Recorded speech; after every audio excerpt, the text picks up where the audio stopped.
Mis hermanos, bienvenidos a este canal. Vamos a continuar con el segundo día de ejercicios espirituales.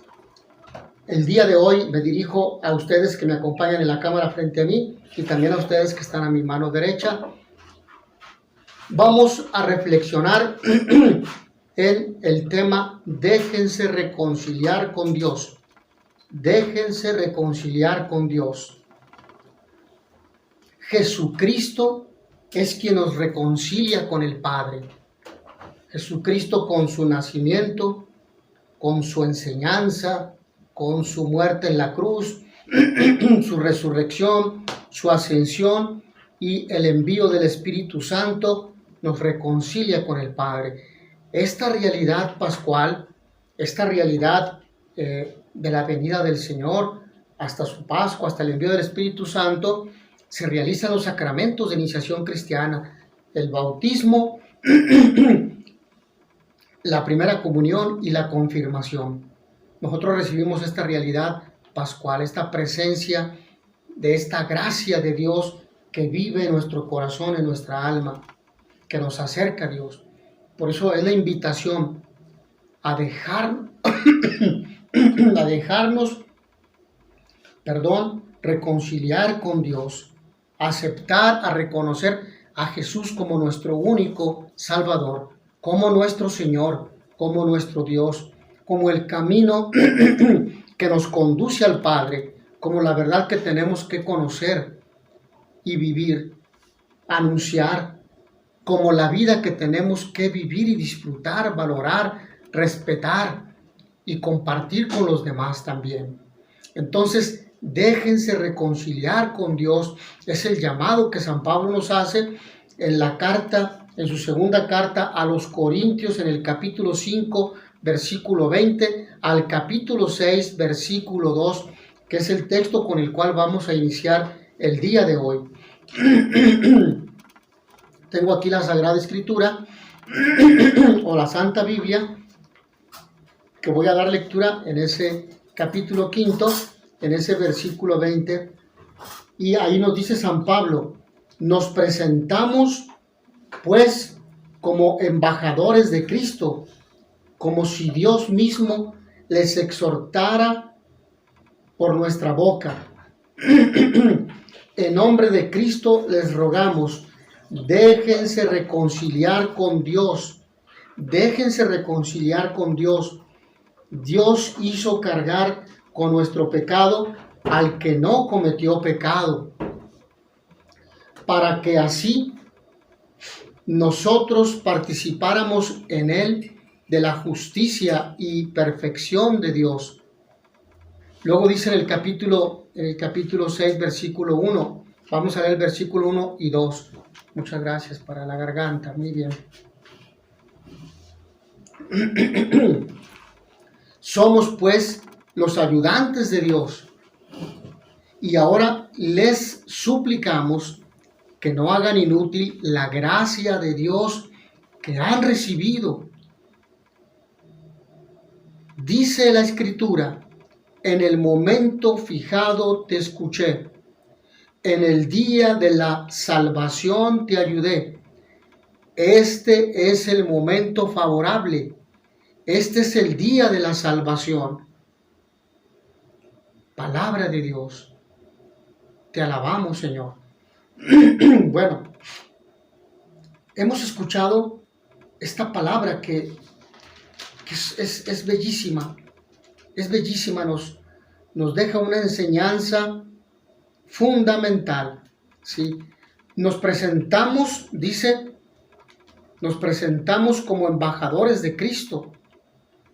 Esto no solo se aplica a los apóstoles y a Pablo, sino también a nosotros cuando, por ejemplo, visitamos a los enfermos, a los que sufren, o cuando nos acercamos a nuestros hermanos, ¿sí?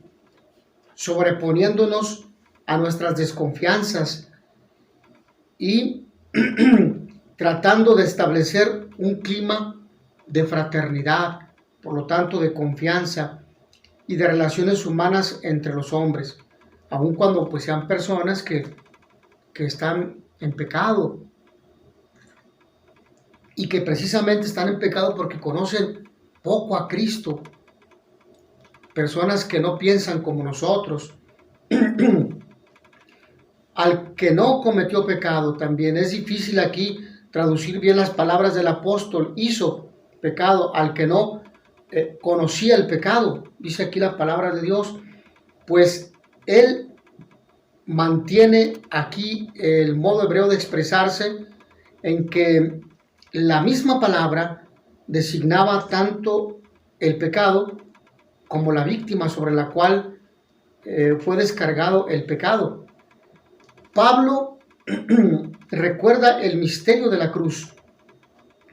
La reconciliación no se consigue sino con víctimas voluntarias que echen sobre sus hombros el odio y el pecado de los hombres. Entonces, vean ustedes este texto interesante, pero es importante decir lo siguiente: nos presentamos como embajadores de Cristo, como embajadores de Cristo, ¿sí? Entonces, un embajador es aquel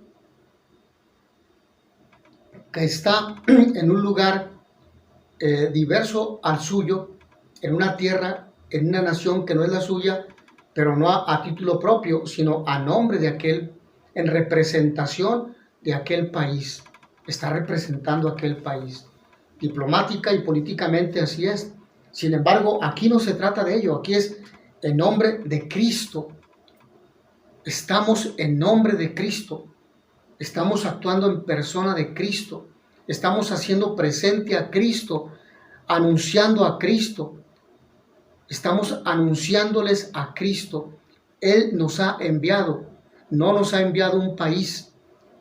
Nos ha enviado Cristo mismo. Entonces, por eso el texto dice, como si Dios mismo los exhortara por nuestra boca. El Señor está hablando por la boca de aquellos hombres que Él ha llamado para darles aquella misión. Por lo tanto, cuando nosotros vamos a una misión, somos invitados por Cristo, aun cuando a usted le hable el sacerdote, le invite el obispo, lo invite también algún grupo, alguna comunidad religiosa, algún grupo de misiones. Es Cristo mismo quien te está llamando por tu nombre, te está invitando. ¿Vas a hacerme presente a la misión? Y nosotros sabemos desde la perspectiva franciscana que ir a la misión no es ir a invitar a conversión a otras personas, es ir a convertirse uno mismo. Cuando desde la perspectiva franciscana yo voy a misiones, voy a convertirme a mí. Dicho de otra forma, para no prestarse a error teológico, la misión es el llamado que Dios me hace para permitirle que me convierta. Es decir, Dios me llama a conversión a mí. Y con mi ejemplo invitará a Dios también a otros a conversión. Porque la conversión es una gracia que Dios nos da.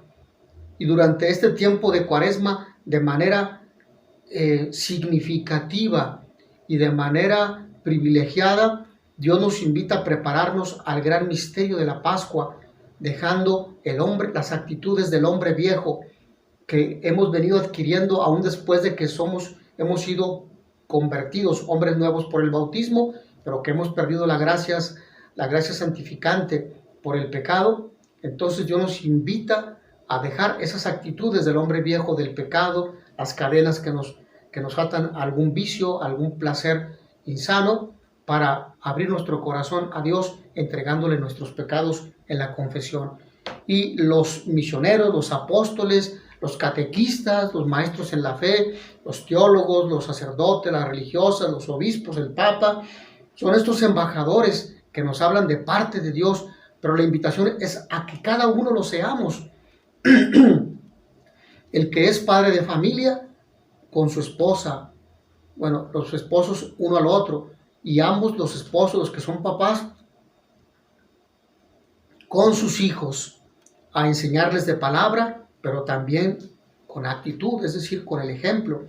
Hablarles en nombre de Cristo, a convertirnos en embajadores de Cristo para hablar en su nombre, para prestarle nuestros labios a Jesús y que Él hable palabras de edificación, de corrección, de amor, palabras de alegría, actitudes de construcción de una familia que practica los valores del Evangelio, del amor, del perdón, de la reconciliación, de animarse a vivir juntos, etc.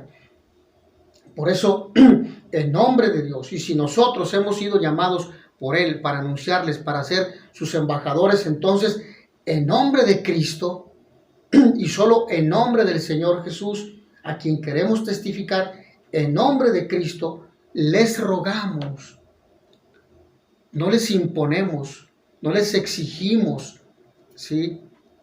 No les advertimos, no.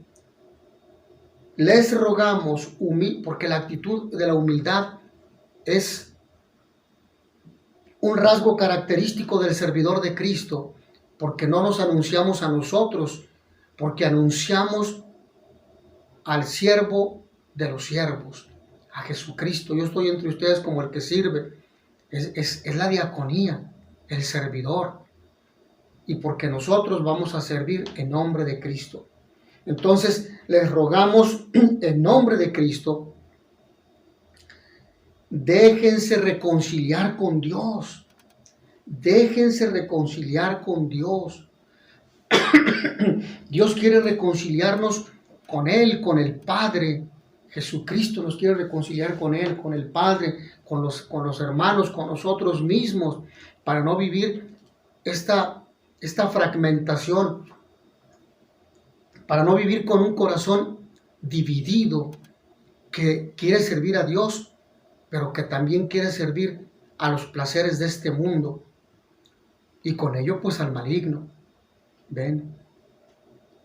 Entonces, llamados a dejarnos reconciliar por Dios, reconciliar con Dios. ¿Cómo nos reconciliamos con Dios? Escuchando la palabra, participando en la Eucaristía, teniendo un momento de oración, y finalmente este corazón se irá ablandando para reconocer los pecados, sentir dolor por ellos, hacer propósito de enmienda, acercarnos a confesar, decir nuestros pecados de boca ante el sacerdote que actúa en persona Cristo o en persona de Cristo, y recibir el perdón de los pecados de Cristo mismo en la absolución que nos da el sacerdote. Yo te absuelvo de todos tus pecados en el nombre del Padre, y del Hijo, y del Espíritu Santo. Amén. Entonces, el texto continúa. Dios hizo cargar con nuestro pecado al que no cometió pecado, Jesucristo, cargando esa cruz pesada que de alguna forma en la teología de la cruz significa el sufrimiento de todas las personas que se adhirieron a Cristo por la fe y de toda la humanidad para el perdón de los pecados de los hombres, de la humanidad. Para el que acepte a Cristo en su corazón por la fe y el bautismo, se salve, tenga vida eterna. Por lo tanto, Jesucristo cargó con esta situación de pecado y con estos pecados cuando cargó con la cruz. La cruz es expresión, sí, de sufrimiento, pero también es expresión de los pecados cometidos por la humanidad. No había otra forma, y esta es la de Cristo muerto en la cruz para salvación del género humano. Para que así, dice la palabra, nosotros participáramos en Él de la justicia y perfección de Dios. ¿En qué momento nosotros participamos del misterio pascual de Cristo? Es decir, de la muerte al pecado, a la vida antigua, a la influencia o al poder del maligno y de la muerte para siempre. En el momento del bautismo somos criaturas, hombres nuevos, somos hijos de Dios, morimos al pecado, morimos al poder del maligno. Evidentemente continuará la acción del maligno en la tentación, pero nosotros tendremos la gracia santificante tendremos la gracia de la oración y de las buenas obras para poder vencer y superar las tentaciones del maligno, las nuestras y las del mundo. Aún más, en el bautismo nosotros hemos recibido esta gracia en el sacramento, no porque lo mereciéramos, sino porque Él quiso compartirnos su amor y Él quiso darnos la salvación, ¿sí? Por eso, todo aquel que se ha decidido servir, seguir al Señor con esta actitud de servicio a los hermanos, San Pablo lo recuerda, somos pues los ayudantes de Dios, pero el llamado es para todos, no solamente para algunos, para los obispos, los sacerdotes, el papa, las religiosas, los misioneros, los maestros en la fe, los filósofos católicos, los teólogos, los catequistas, evangelizadores, etcétera, sino en cada bautizado, el Señor, precisamente hay un enviado, porque el Señor, cuando somos bautizados, dice, vayan y evangelicen. El que cree y se bautice se salvará. Estamos llamados, por lo tanto, la iglesia es misionera en su esencia por el bautismo, por naturaleza. Y ahora le suplicamos que hagan útil la gracia de Dios que han recibido, que no caiga en saco roto, que no se pierda, que este amor que hemos recibido se comparta y siembre semillas de amor en actitudes, en palabras, en gestos, en acciones personales, familiares, comunitarias, laborales, para construir un mundo mejor, para sembrar la verdad, la justicia y así tener la paz. Entonces, nosotros de esta manera estaremos en el camino por el cual Dios nos invita a caminar. Y de esta manera, al vivir, al actuar, al hablar de esta forma, estaremos convirtiéndonos también en embajadores que muchas veces sin palabras, pero con actitudes serias, constantes, firmes, sólidas, están anunciando a Cristo e invitando a los demás a conocerlo, a amarlo, a seguirlo y a darlo a conocer. Por eso San Pablo luego va a decir en el versículo 2 del capítulo 6, dice la Escritura, en el momento fijado te escuché. Cuando nosotros muchas veces por tentados hemos pensado o incluso dicho, le hemos reclamado a Dios, cuya imagen tengo aquí de Jesús, buen pastor, Señor, no me escuchas, ya no te hablaré más, no me escuchas, ¿sí? ¿A quién le tengo que decir para que me escuche, Señor? Tengo años pidiéndote esto. Bueno, pero es para tu bien, es para tu salvación. Oras constantemente, tiene años, pero no ha sido constante en la oración. Entonces, habrá que preguntarnos todo esto. Habrá que revisar cómo es nuestra oración. ¿Es una oración sincera o interesada?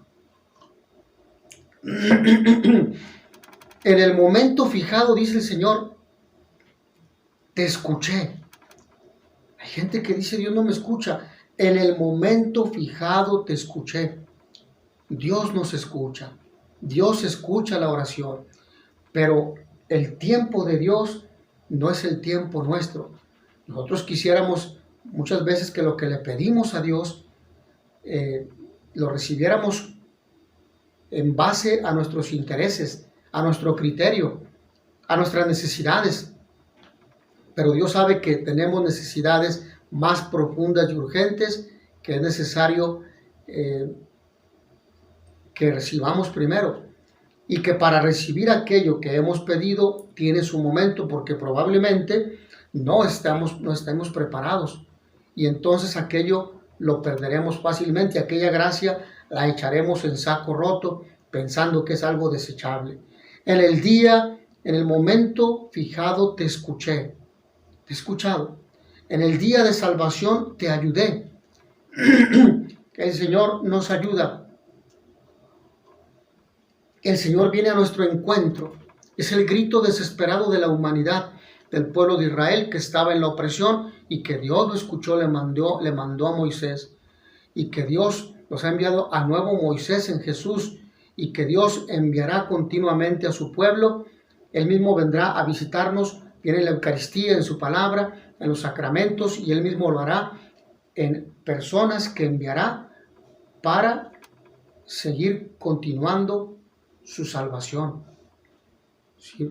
Entonces, este es el momento favorable, este es el día de la salvación. Este es el día de la salvación. No esperes otro momento. Este es el momento favorable. Esta Cuaresma es el momento favorable. Porque si nosotros pensamos, esperaré al siguiente año para cambiar, para convertirme, para escuchar al Señor, para dejar esta vida de placer, para abandonar este pecado, ¿quién te asegura que el próximo año vivirás? Probablemente no. Y probablemente no habrá espacio para el cambio, para la conversión. Entonces, este es el momento preciso, favorable. Este es el día de la salvación. Hoy, aquí, ahora mismo, el Señor te invita a abrir tu corazón a Él, a seguirlo, a acercarte a los sacramentos, a acercarte a la Eucaristía, a orar, a cambiar en tus actitudes, a dejar el mal, a romper esas cadenas con su ayuda. Esto quiere decir, reconoce y acepta lo que Dios ha hecho por ti, por nosotros. Nos ha reconciliado, nos ha vuelto a mirar con cariño de Padre y de Creador. Pero a lo mejor vivimos al margen de la reconciliación, o sin que nos interese, nos mostramos desinteresados, a veces malagradecidos con Dios. No le agradecemos ni el día que nos da de vida, al iniciar y al concluir el día mismo. Hoy escuchamos, deja que Dios haga maravillas en tu vida, deja sitio a Dios en tu corazón, entrégale tus preocupaciones, tus problemas, tus penas. Él mismo en el Salmo nos dice, así como se deposita agua en un odre, así deposita tus penas y tus lágrimas en sus manos, que Él los toma. Tú sabes cómo te sientes cuando pintas nada o en la vida, en el corazón de otros, cuando no eres significativo, cuando no has aportado o cuando no te has ganado la confianza, el respeto, el cariño de tus hijos, de tu esposa, porque tal vez con la infidelidad has roto aquel lazo de confianza y de comunicación. Cuando no pintamos nada para alguien, nos duele, sobre todo si deseamos pintar algo, es decir, cuando no eres significativo e incluso te rechazan, te ignoran. No hablamos de ambientes donde hay envidia, ¿no? Hablamos de ambientes donde la persona ha abonado, ha hecho para que precisamente sea reconocida, para que precisamente no sea valorada. Pero nosotros debemos de reconocer en este segundo día qué bueno es Dios, cuánta paciencia nos tiene. Dios pinta poco en la vida de muchos y Dios sigue esperando. Dios aporta la vida, nos da su gracia, nos llama a perdonar, a amar, a reconciliarnos con Él, con los demás. Y Dios es paciente, no nos forza, no se desespera con nosotros. Hoy e incluso hoy Dios sigue esperando. Dios sigue esperando, tiene paciencia con nosotros. ¿Hasta cuándo haremos esperar a Dios? ¿Hasta cuándo? Hasta cuando finalmente hayamos perdido el último hálito de vida en la tierra, será demasiado tarde. No habrá vuelta atrás. No habrá vuelta atrás. La muerte es la frontera entre la posibilidad de conversión aquí en la tierra y la pérdida de la esperanza de todo cambio. Por eso, mientras tengamos vida, habrá que escuchar a Dios y habrá que responderle al llamado de cambio. Finalmente, hoy Dios nos dice, déjate reconciliar, déjate reconciliar. Dios nos dice, te lo pide a ti, me lo pide a mí, se lo pide a todos. Entra en este dinamismo de perdón y de vida que yo he puesto marcha en mi Hijo Jesús, nos dice Dios, ¿qué pasaría en tu vida y en la mía si de verdad escucháramos la palabra de Dios? Si de verdad esta palabra penetrara por los oídos, llegara a la mente, bajara al corazón, ¿qué sucedería? Tal vez nos movería a cambiar, tal vez nos movería a avergonzarnos del estilo de vida que llevamos, a dejar el egoísmo, a amar más a los nuestros, a nuestra esposa, al esposo, a los hijos, a nuestros padres, a nuestros hermanos, a nuestros compañeros de trabajo, a no ser egoístas, a no dejarnos llevar por las pasiones de este mundo, la envidia, a no calumniar, a no difamar a los demás. Tal vez yo nos invitaría a esto. Mis hermanos, mientras tengamos vida, no perdamos la esperanza de que Dios nos invita a cambiar, a dejarlo todo por Él. Y ese todo es dejar todo lo que impide reconocerlo en las personas cercanas que debiéramos amar más.